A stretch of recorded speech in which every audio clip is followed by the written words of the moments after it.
থেকে শুরু করে সিটি কর্পোরেশনের মেয়র পর্যন্ত সকল পদের যোগ্য প্রতিযোগিতা করবে। এই এখন স্থানীয় সরকার নির্বাচন পরিচালনা কমিটির চেয়ারম্যান মোহাম্মদ সালিম সালাম উনি আপনাদের সামনে আমাদের পরিকল্পনা স্থানীয় সরকার নির্বাচন পরিচালনা নিয়ে আমাদের পরিকল্পনা তুলে ধরবেন। ধন্যবাদ। ভাই আপনি হচ্ছে একদম নিচে বসে নাই, এই লোকটা একদম নিচে বসে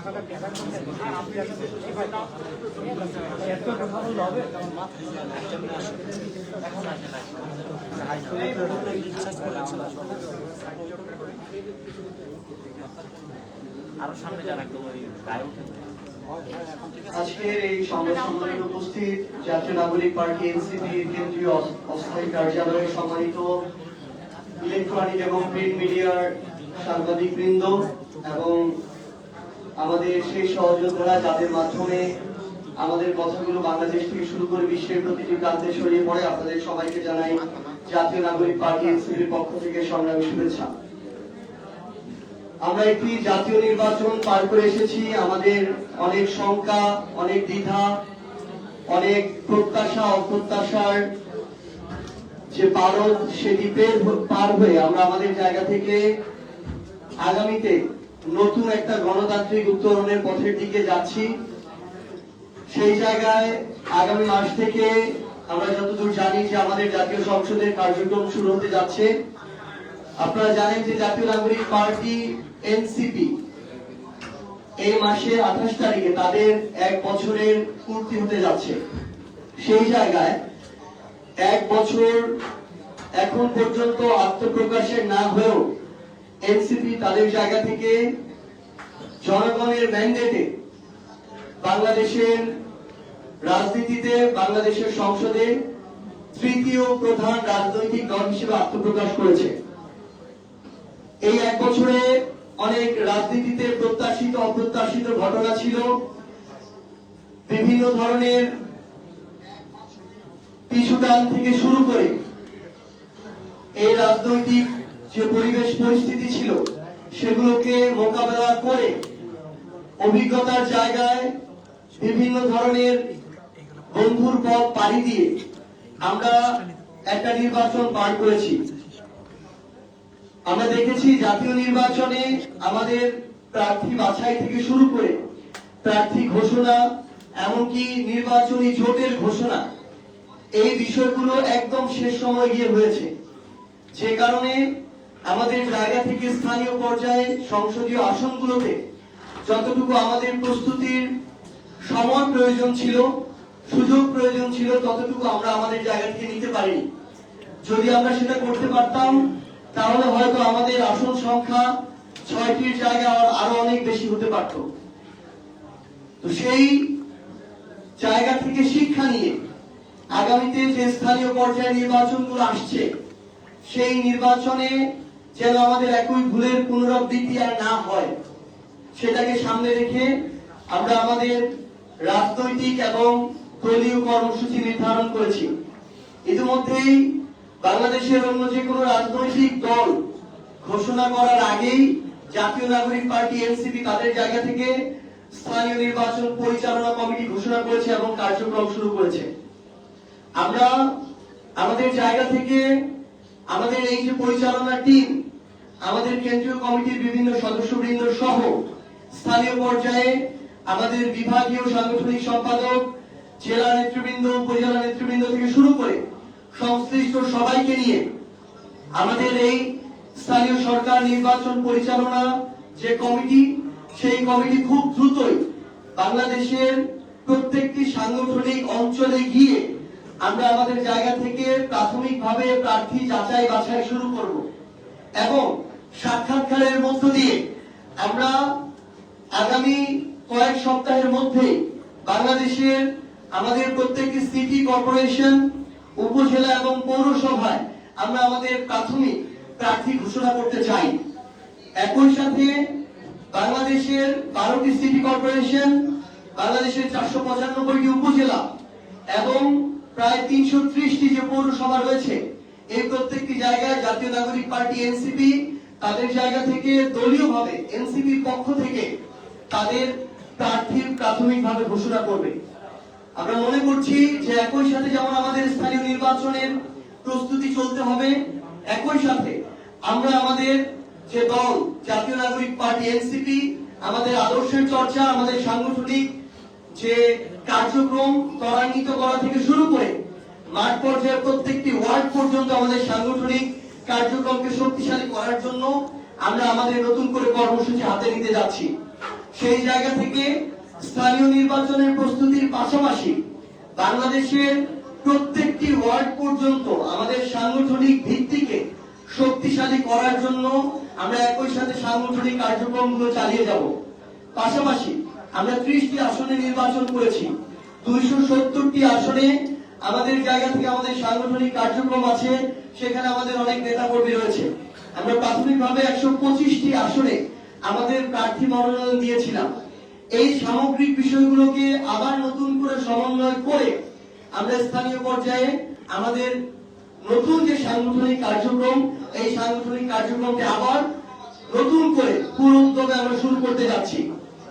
এখন পর্যন্ত স্থানীয় পর্যায়ে অনেকের জায়গা থেকে যে কথাটি আসে যে আমরা যেহেতু 11 দলীয় যে নির্বাচনী জোট ছিলাম, আমরা একসাথে বিরোধী দলের ভূমিকায় যাচ্ছি, সেই জায়গা থেকে আমরা একই সাথে আবার জোট আকারে আমরা আমাদের স্থানীয় নির্বাচন করতে যাচ্ছি কিনা। এখন পর্যন্ত আপনারা জেনে থাকবেন যে জামায়াত তাদের জায়গা থেকে বলেছে তারা তাদের জায়গা থেকে স্থানীয় নির্বাচনের প্রস্তুতি এককভাবে নেওয়া শুরু করেছে। আমরা এনসিপি আমাদের জায়গা থেকে আমাদের স্থানীয় নির্বাচনের যে প্রস্তুতি আমরা এককভাবে আমাদের সেই প্রস্তুতি শুরু করতে যাচ্ছি এবং পুরো উদ্যমে কাজ শুরু করতে যাচ্ছি। শেষ সময় গিয়ে জনগণের স্বার্থে, দেশের স্বার্থে যদি এটা মনে হয় যে 11 দলীয় যে জোট, নির্বাচনী জোট, তারা তাদের জায়গা থেকে একসাথে স্থানীয় নির্বাচন করতে পারে, তখন সেই সিদ্ধান্ত নেওয়া হবে। কিন্তু এই মুহূর্তে আমরা আমাদের জায়গা থেকে দলীয়ভাবে স্থানীয় পর্যায়ে আমাদের যে নির্বাচনের প্রস্তুতি, সেই নির্বাচনের প্রস্তুতি শুরু করতে যাচ্ছি। আমরা আজকে আপনাদের মাধ্যমে সারা বাংলাদেশের প্রত্যেকটি সিটি কর্পোরেশন, উপজেলা, পৌরসভা, ইউনিয়ন থেকে শুরু করে স্থানীয় পর্যায়ের যেই জায়গাগুলোতে স্থানীয় নির্বাচন হয়, আমরা আমাদের কেন্দ্রীয় থেকে শুরু করে জেলা, উপজেলা, ইউনিয়ন, ওয়ার্ড পর্যায়ের নেতৃবৃন্দ যারা আছেন, আমরা আপনাদেরকে স্পষ্ট করে আহ্বান জানাতে চাই, আপনারা যারা স্থানীয় পর্যায়ে জনগণের প্রতিনিধিত্ব করতে চান, আপনারা মনে করেন জনগণের কাছে আপনাদের ওই গ্রহণযোগ্যতা আছে, আপনারা কাজ করে এসেছেন, আগামীতেও করতে চান এবং ভোটের রায়ের মাধ্যমে জনগণ আপনাদের উপর আস্থা রাখবে, আপনারা আজকে এখন থেকে স্থানীয় পর্যায়ের ওই ইউনিটকে সামনে রেখে আপনারা আপনাদের নির্বাচনী যে কার্যক্রম প্রস্তুতি নেয় এটি শুরু করতে পারেন।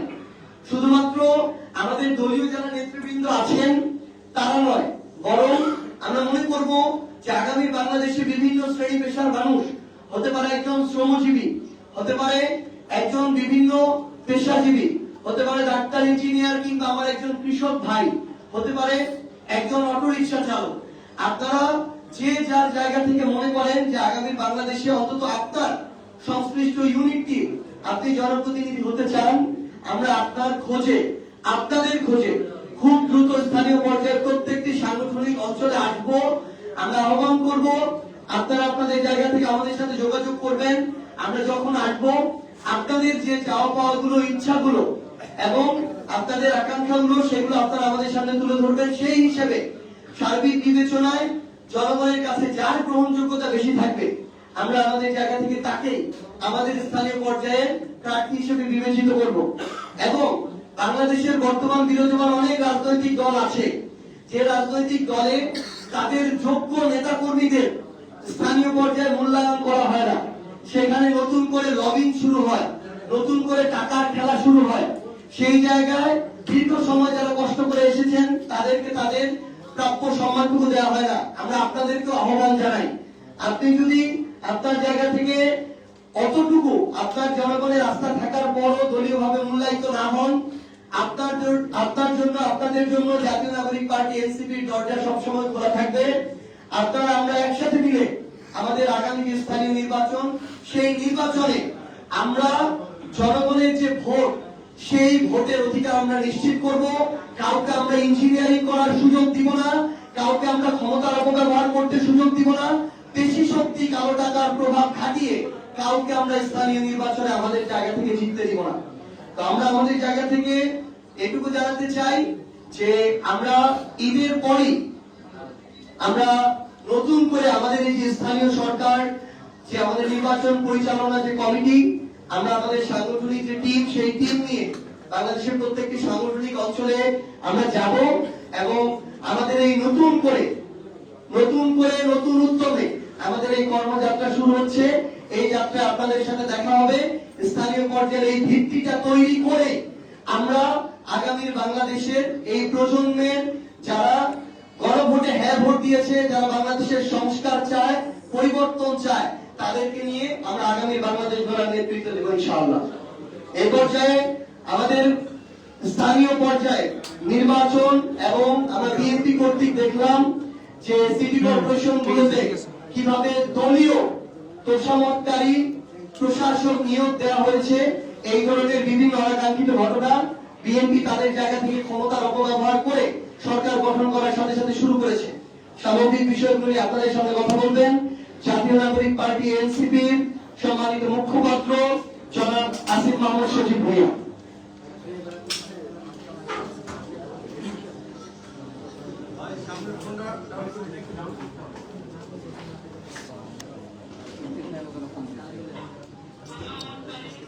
আসসালামু আলাইকুম। উপস্থিত সকলকে ধন্যবাদ। আমরা এতক্ষণ আপনারা শুনেছেন যে আমাদের যে স্থানীয় সরকার নির্বাচন পরিচালনা কমিটি, সেই নির্বাচন পরিচালনা কমিটি দলের নেতাকর্মীদের প্রতি, সংগঠনের প্রতি এবং সারা দেশের মানুষের প্রতি নির্দেশনা এবং আহ্বান জানিয়েছেন। আমরা সমসাময়িক বিষয়ের মধ্যে আমরা দেখেছি যে খুব তড়িঘড়ি করে ৬টি সিটি কর্পোরেশনের প্রশাসক নিয়োগ দেওয়া হয়েছে। আমরা যদি একটু প্রেক্ষাপটটা বলি, এই ধরনের নিয়োগ দেওয়ার কোনো বিধিবিধান গণঅভ্যুত্থানের পূর্বে ছিল না।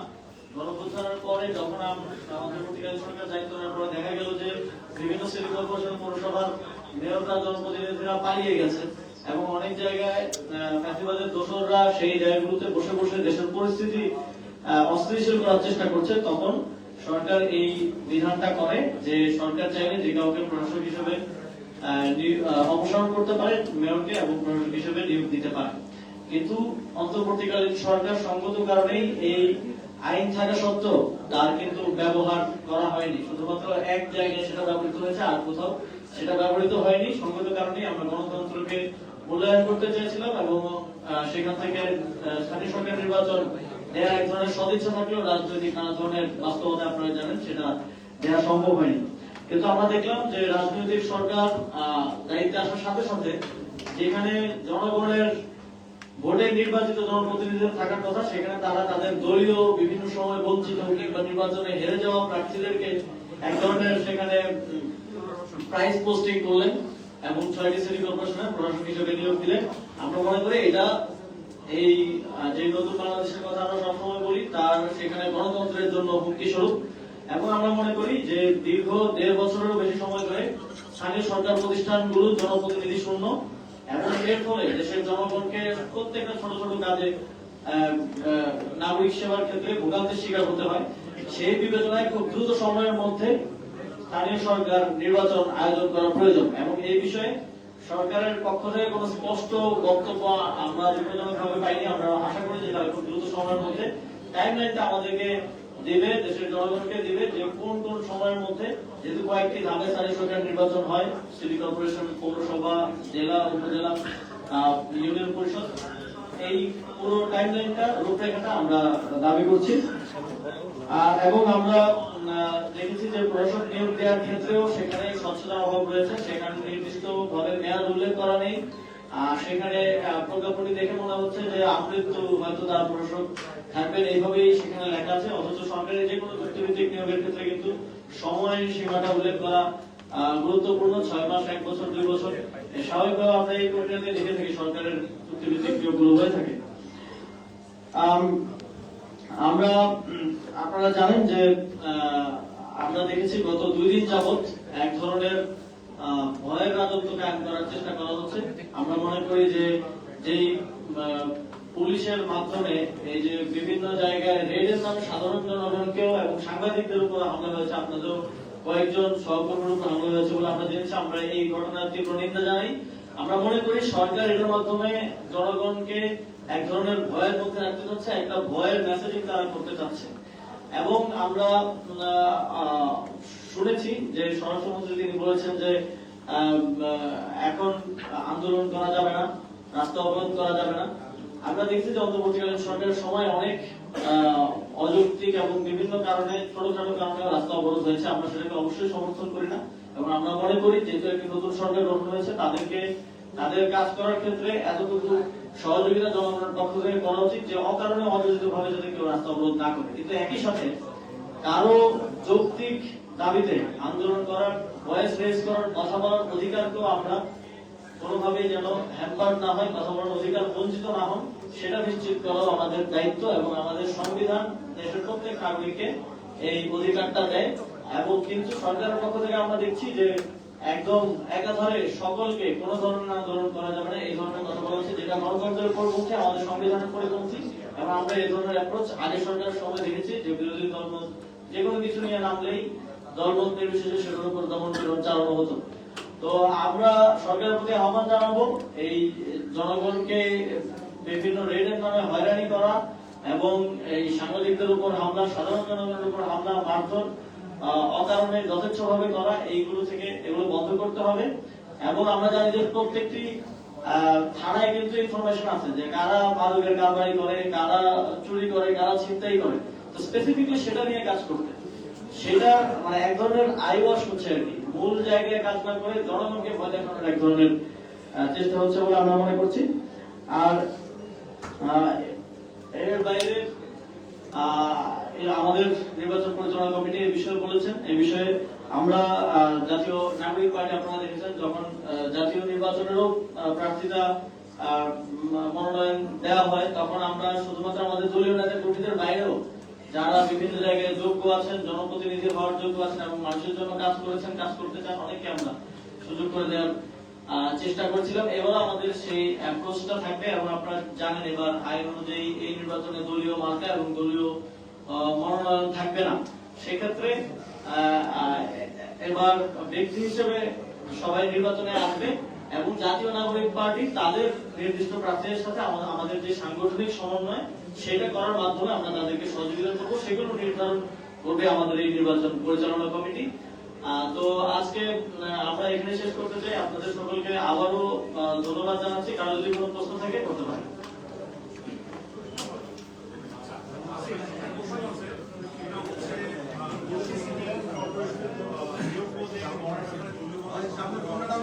আপনার ব্যাপারে এবং তার পাশাপাশি ঘোষণা করেছে যে সেই আমরা বলতে পারি যে একই ধরনের দৌড় আমরা দেখছি, কারণ পূর্ব যে দৌড় ছিল দলের পক্ষ থেকে আমাকে প্রাথমিকভাবে কিছু বিষয়ে জানানো হয়েছে, কিন্তু এই বিষয়ে এখনো চূড়ান্ত সিদ্ধান্ত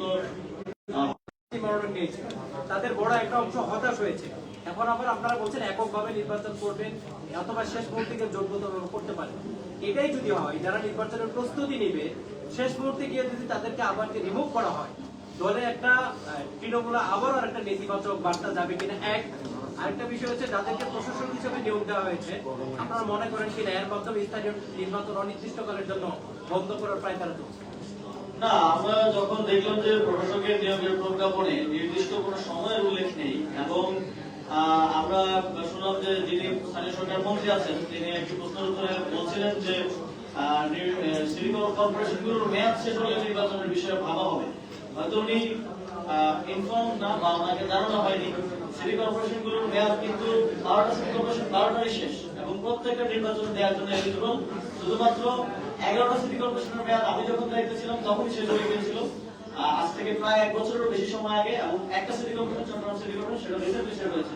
সুতরাং প্রত্যেকটা সিটি কর্পোরেশন নির্বাচন দেওয়ার জন্য উপযুক্ত। এমন সময় নির্বাচন না দিয়ে কোন নির্দিষ্ট সময়সীমা উল্লেখ না করে প্রশাসক নিয়োগ দেওয়াটা আমরা মনে করি এটা একই সাথে অগণতান্ত্রিক এবং একই সাথে এটা লেভেল প্লেইং ফিল্ডকে নষ্ট করবে। যে প্রশাসক হচ্ছে সে যদি প্রশাসকের পদে থেকে নির্বাচন করে অথবা তার দলের কাউকে সহযোগিতা করে তাহলে অন্যদের জন্য নির্বাচন করাটা কঠিন হয়ে যাবে এবং সেখানে বসে থেকে নির্বাচন করে আমরা দেখেছি বিএনপি সবসময় বলে এসেছে যে তারা তত্ত্বাবধায়ক সরকার অধীনে নির্বাচন চায়, তারা দলীয় সরকার অধীনে নির্বাচন চায় না। কিন্তু এটাও একই অবস্থায় হয়ে যাচ্ছে। দলীয় লোক চেয়ারে বসে থাকা অবস্থায় নির্বাচনটা এক ধরনের নিরপেক্ষ নির্বাচন হওয়ার সম্ভাবনাটা এখানে কমে যায়। আর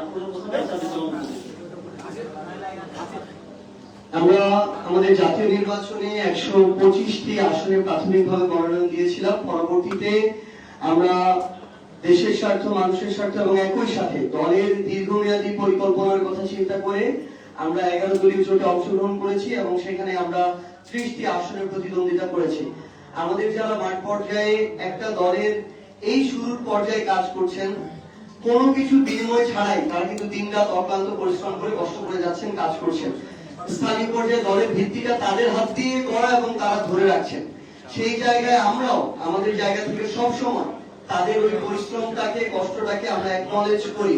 কিন্তু যখন দীর্ঘমেয়াদে দল যদি ভালো থাকে, মানুষ, দেশ যদি ভালো থাকে, আমাদের নেতা কর্মী যারা আছেন, আমাদের প্রার্থী যারা, তারাও ভালো থাকবেন। তো সেই জায়গায় দীর্ঘমেয়াদে বৃহৎ স্বার্থকে সামনে রেখে আমরা এই সিদ্ধান্ত নিয়েছিলাম এবং তাদের সাথে আমরা কথা বলেছি। তাদের যখন তারা দেখেছে যে আমাদের যে দলটার বয়স 1 বছর হয়নি, সেই দল থেকে 6 জন আগামী সংসদে গিয়ে সংসদকে কাঁপাবে এবং আমরা বিশ্বাস করি 294 জনের কণ্ঠকে অতিক্রম করে এই এনসিপির 6 জনের কণ্ঠ বাংলাদেশের প্রত্যেকটা প্রান্তে পৌঁছাবে। তো সেই জায়গায় যখন তারা এটা দেখে, তারা আশ্বস্ত হয় এবং তারা নতুন করে উদ্যোগ ফিরে পেয়েছে। আমরা আশা করছি যে আমরা একইভাবে স্থানীয় পর্যায়ে আমরা প্রত্যেকটা জায়গায় আমরা আমাদের এই প্রার্থীরা ঘোষণা করব। এখন পর্যন্ত তো সিদ্ধান্ত হচ্ছে আমরা এককভাবে এই লড়াইটার দিকে যাব। যদি শেষ সময় গিয়ে এরকম হয়, আমরা সবার সাথে বসে দলের যেটা বৃহৎ স্বার্থ থাকবে সেই স্বার্থকে আমাদের রেখে আমরা আমাদের জায়গা থেকে সিদ্ধান্ত নিব। আশা করছি আমাদের সাংগঠনিক বোঝাপড়ায় কোনো সমস্যা হবে না। আসিফ, একটা প্রশ্ন ছিল, আপনাদের সামনে 1 বছর পূর্তি হতে যাচ্ছে 28 ফেব্রুয়ারি।